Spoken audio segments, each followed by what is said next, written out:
Welcome students. In this session we will discuss about the force on a current carrying conductor in the magnetic field. अभी हम सब पीछे पढ़े थे कि अगर मैग्नेटिक फील्ड में से कोई चार्ज पास कर रहा है then it will experience a force, ठीक।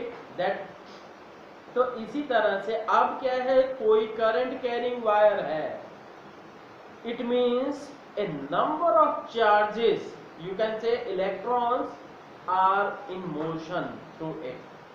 As a result you can say, since each electron is a moving charge, so each electron in a current carrying wire experience a force.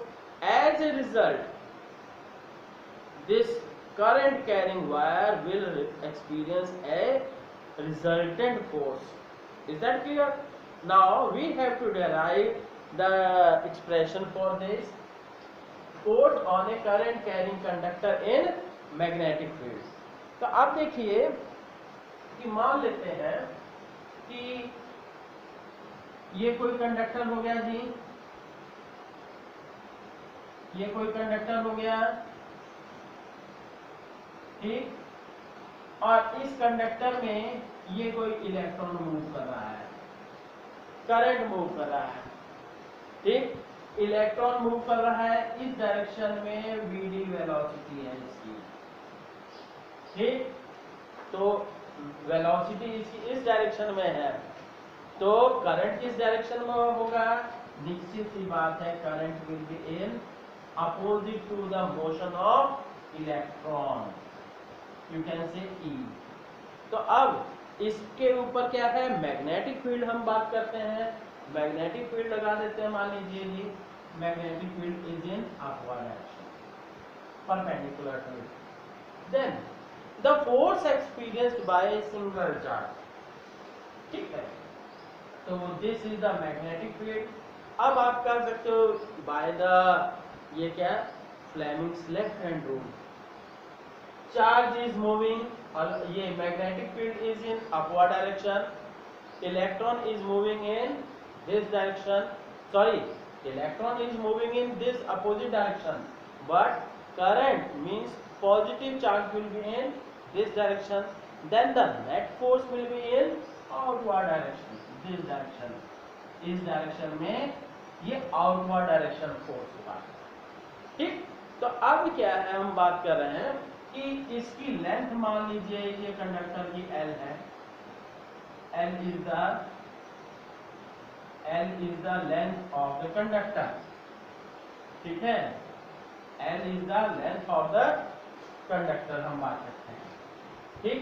अब इसमें और क्या कहेंगे जी, ये आप अगर x axis, this is you can से x axis, this is the y axis and this one is the z axis, x y z axis के बेसिस पे आप एक्सप्लेन कर सकते हैं।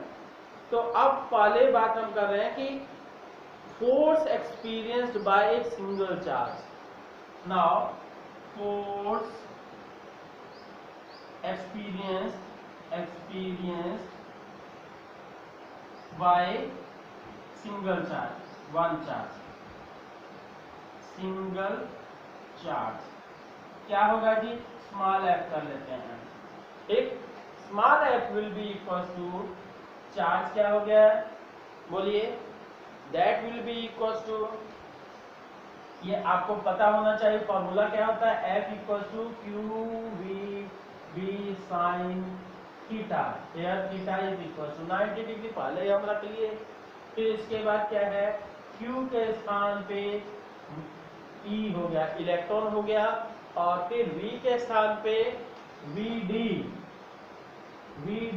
बट क्योंकि चार्ज जो है ये पॉजिटिव चार्ज की बात कर रहे हैं, पर यहाँ पे इलेक्ट्रॉन अपोजिट में मूव कर रहा है, तो यहाँ पे माइनस लग जाएगा, तो आप कह सकते हो EVD और फिर G, is that clear, EVD B, आप ये कर दिए, ठीक। ये इतना हो गया।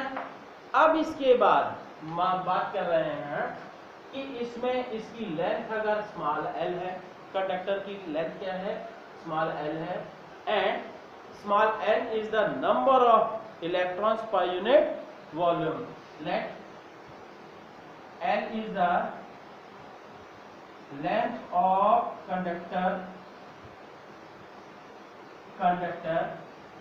n is the number of electrons, free electrons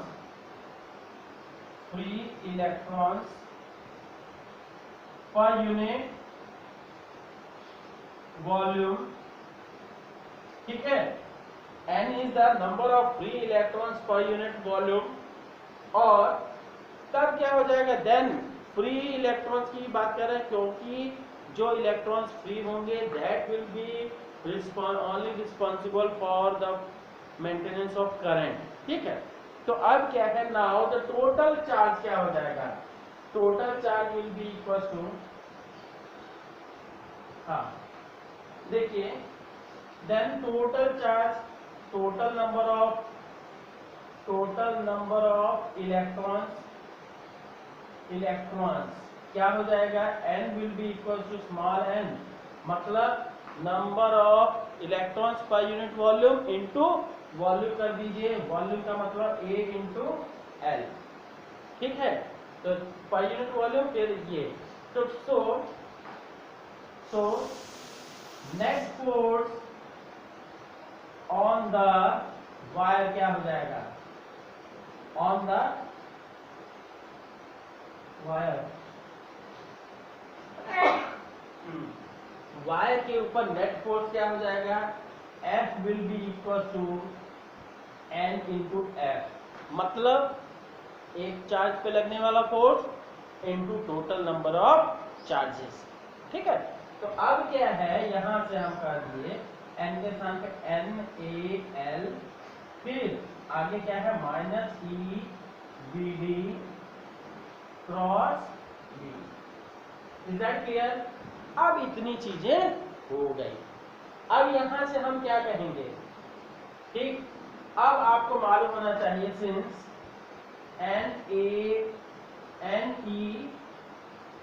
NeVDA क्या होता है, that is equal to current, NeVDA that is equal to current.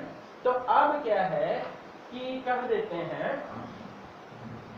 NeVDA, तो अब देखिए,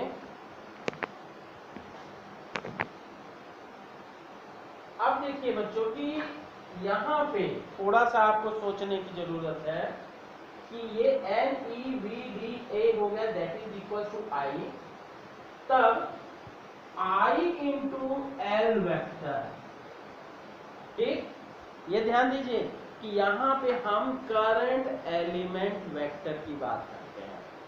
आपको याद होगा कि उसमें बायोट-सेवर्ट लॉ में भी IDL लेते थे, ठीक है। तो this is the current element vector, ठीक, this is the current element vector. Also अब ये इसमें और इसमें क्या रिलेशन होगी, सिंस L जो है, सिंस ये देखिए NaLeVD वेक्टर जो है is opposite, will be opposite to, ये क्या है, that will be equal to, ये नेगेटिव है, will be equal to I into L vector. ध्यान दीजिए थोड़ा सा क्या है, अब ये पूरा का पूरा जो वेक्टर के साथ का कॉम्पोनेंट है, this you can say VD, simple सी बात कर रहे हैं VD की बात, VD is opposite to the L vector, क्योंकि L vector is along the current, so सीधे से हम कह रहे हैं since VD is opposite to L vector, ठीक। तो पर थोड़ा सा अटपटा लग रहा है, यहाँ पे क्या है, क्योंकि ये एक सिंगल ये करंट एलिमेंट वेक्टर है, तो इसलिए इसके साथ हमें I लगाना जरूरी है, ठीक। और अब ये है V B N A L E, ये जो है that is equal to opposite. ये देखिए this component is equal to this current. अब हम एल वेक्टर को अकेले नहीं ले सकते हैं क्योंकि ये करंट एलिमेंट वेक्टर है, तो इसलिए इसके साथ करंट भी लिया गया। अब ये दोनों के वीडी और एल के बीच क्या रिलेशन है, निगेटिव का। So as a result, this situation will become ये I into L cross B, I into L cross B। नतीजा क्या निकला जी, L cross B का। तो वेक्टर फॉर्म में आप कर दीजिए, ये बच्चों वेक्टर फॉर्म में ही कर रहे हैं थोड़ा, हाँ तो हो गया। तो this is you can say I L B sine theta और साथ में एक पोजीशन वेक्टर यूनिट वेक्टर लगाइएगा, ठीक है। That will be the standard formula. अब यहां से हमें क्या करना है कि इसकी कंडीशंस बच्चों ये याद करने के बहुत जरूरी है कि व्हाट इज द, ये क्या है formula for this, that is f equals to ILB। so in scalar form ये भी कर सकते हो, f equals to ILB sin theta, and here this theta is angle between magnetic field and, कहोगे तो इनडायरेक्टली तो वायर के साथ में है क्योंकि वायर में ही करंट फ्लो हो रहा है, तो is angle between current element, ठीक है, current element vector and magnetic, ठीक। थोड़ा सा यहीं पे आपको थोड़ा सा सोचने की जरूरत है, बाकी बड़ा 2 लाइन का सॉल्यूशन है, ठीक है। तो ना अब इसकी कुछ केसेस, क्या केस है जी, first if theta is equal to 0 degree, theta की वैल्यू 0 डिग्री हो जाए या 180 degree, then sine theta will be equal to 0। और दूसरी चीज if theta equal to sorry then sine 0, so f will be equal to 0, as a result the wire will not experience any force, wire will not experience any force अगर magnetic field क्या है, along या opposite the direction of current है, ठीक, ठीक है।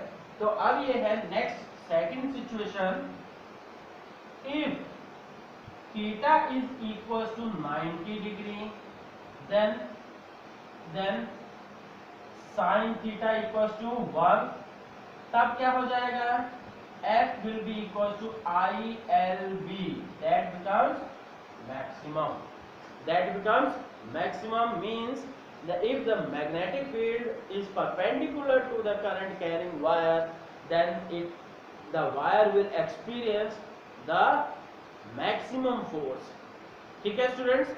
अब एक चीज ये देखिए कि आपको सोचने की जरूरत है, इस कॉन्सेप्ट का यूज कहीं होता है कि नहीं होता है, ठीक है, मैक्सिमम यूज होता है, ठीक।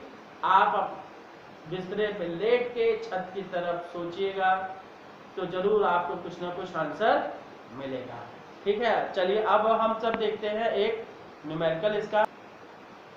देखिए students, there is a numerical related to this, and I think if you will be able to solve the numerical at instant, then your concept will be more clear, ठीक है। अब देखिए कि a straight wire of mass 200 gram and length 1.5 centimeter carries a current of 2 ampere, ठीक। It is suspended in mid air by a uniform horizontal magnetic field. What is the magnitude of the magnetic field? अब सुनिए इधर थोड़ा सा समझिए। ये मान लीजिए ये करंट कैरिंग वायर है, ठीक, ये करंट कैरिंग वायर है and the tip of this marker is along the direction of current, ठीक। Now you have to tell about what will be the magnitude of magnetic field such that this segment of wire remains suspended in the air, ठीक है। तो ये चीज आपको देखना है, clear है। तो अब यहां से देखना क्या है, यही आपको मेन बताना है कि मैग्नेटिक फील्ड कैसे है, ठीक है। तो अब देखिए इधर बात करते हैं कि यहां पे mass m is the given क्या है, mass equal to 200 gram, length equal to 1.5 metre and current is equal to 2 ampere and horizontal magnetic field. ध्यान दीजिए करंट इधर से इधर है तो right Fleming's left hand rule लगाए, current this finger is along the current, ठीक, current. Then ये मैग्नेटिक फील्ड किधर से किधर होगा, मेरी तरफ से आपकी तरफ होगा, ठीक। Then the force due to magnetic field will be in upward direction, ठीक। अब सोचिए अगर क्या है मैग्नेटिक फील्ड आपकी तरफ से मेरी तरफ होगा तो क्या होगा, magnetic field will be in this direction, then force will be in downward direction. और तो ऐसी सिचुएशन में क्या होगा, इसका वेट भी नीचे की तरफ, वायर का वेट भी नीचे की तरफ और साथ ही साथ क्या है फोर्स भी नीचे की तरफ, जिसके कारण से ये तो तुरंत से गिर जाएगी, ठीक। पर क्या है इसको बैलेंस करने के लिए force due to magnetic field must be in upward direction because its weight will be always in downward direction। तो अब ये देखिए जैसे ये वायर है, मान लेते हैं ये, ठीक है, this is the wire, wire का वेट क्या हो गया नीचे की तरफ mg, तो फोर्स क्या होना चाहिए ऊपर की तरफ। अब both must be equal and opposite, इसीलिए मैंने कहा कि हाँ करंट की डायरेक्शन अलग, अगर अलग हो गई तो मैग्नेटिक फील्ड की डायरेक्शन भी अलग होनी चाहिए, ठीक है। तो अब ये चीज, तो अब क्या है now here F equal to क्या होगा, F equal to ILB sine theta, ILB sine theta. तो theta equal to here, theta equal to 90 degree पहले कर दिया क्योंकि हॉरिजॉन्टल है, ठीक, और ये भी हॉरिजॉन्टल है और ये ऐसे है, ठीक। ऐसा नहीं होना चाहिए तभी होगा मैक्सिमम। थीटा की वैल्यू 90 डिग्री दिया नहीं है पर क्या है कुछ क्वेश्चन से क्लियर नहीं है पर क्या मान लेते हैं। फिर इसके बाद ये ILB हो गया और फिर mg के स्थान पे मास कैसे निकाले, मास तो दिया ये, तो mass into R, everything is clear. हाँ एक चीज और सोचने की जरूरत है, mass is in gram, it must be in kg, that is divided by 1000, तो it becomes 0.2 kg, is that clear. तो अब ना क्या हो गया F equal to mg, F के स्थान पे ILB इक्वल टू m के स्थान पे m इक्वल टू mg पे, हाँ mg रखिए अभी। फिर अब I की वैल्यू आपको B की वैल्यू निकालनी है, B equal to mg divided by I into L। तो m की वैल्यू कितनी है बच्चों, दैट इज 0.2, G की वैल्यू सीधे 10 रख लेते हैं, फिर I की वैल्यू कितनी दी है दैट इज 2 एम्पियर, फिर लेंथ की वैल्यू कितनी है 1.5 मीटर, ठीक। तो अब यहां से आप कर सकते हो तो इसका तो ये कट जाएगा, ये कटा और फिर बचा 10 बाय 15। ठीक है, 10 बाय 15 मीन्स कितना हो जाएगा, दैट विल बी 0. अब निकाल लीजिएगा जितना भी, that will B Tesla, unit of magnetic field will is Tesla. ठीक है स्टूडेंट्स। हाँ, अब ये एक चीज और बता दें कि इससे पहले क्या है टॉपिक, जो ये पार्ट 10 है और पार्ट 9 के बीच में एक होना चाहिए था साइक्लोट्रॉन, पर क्या है कोरोना महामारी के चलते सीबीएसई ने इस बार के लिए एग्जाम्प्ट किया है, तो इसलिए हम भी एग्जाम्प्ट कर रहे हैं। अगर आप सबकी रिक्वेस्ट होगी तो हम पढ़ा देंगे। ठीक है स्टूडेंट्स, ओके, थैंक यू।